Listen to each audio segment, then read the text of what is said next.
বন্ধুরা আজকে দেখাবো হচ্ছে মূলার শাক। ভালো করে হচ্ছে বেছে টেছে নিয়ে তারপরে হচ্ছে এইভাবে করে ধুয়ে নিতে হবে, ঠিক আছে।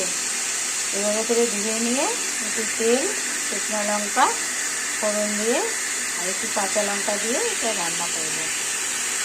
এর মধ্যে অনেক বালি টালি থাকে বন্ধুরা, সেই জন্য এরকম একটা নিচে গামলা দিতে হবে আর এখানে বসিয়ে দিতে হবে, তারপরে এটাকে ধুতে হবে।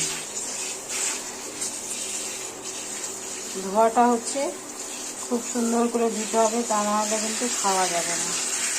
এটার মধ্যে অনেক বালি থাকে। এখন নতুন মূলো সব দেখুন কীভাবে ধুচ্ছি আমি।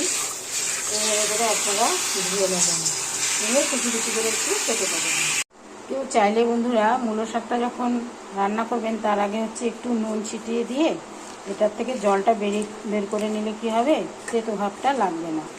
আর যদি কেউ মনে করেন না কচি একদম করব না, কিন্তু সেটাও করতে পারেন।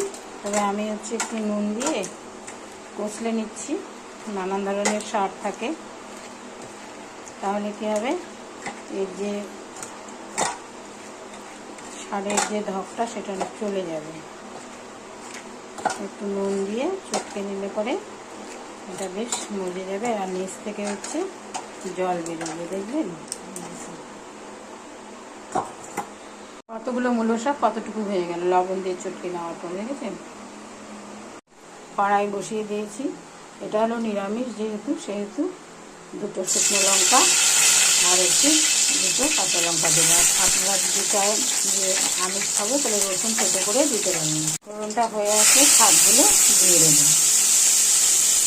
এখন একটু মিষ্টি দিয়ে দেবো, লবণটা দেবো না যেহেতু আমি লবণ দিয়ে চটকেছি, সেহেতু লবণটা দিতে হবে টেস্ট করে দিয়ে লাগবে কিনা, ঠিক আছে।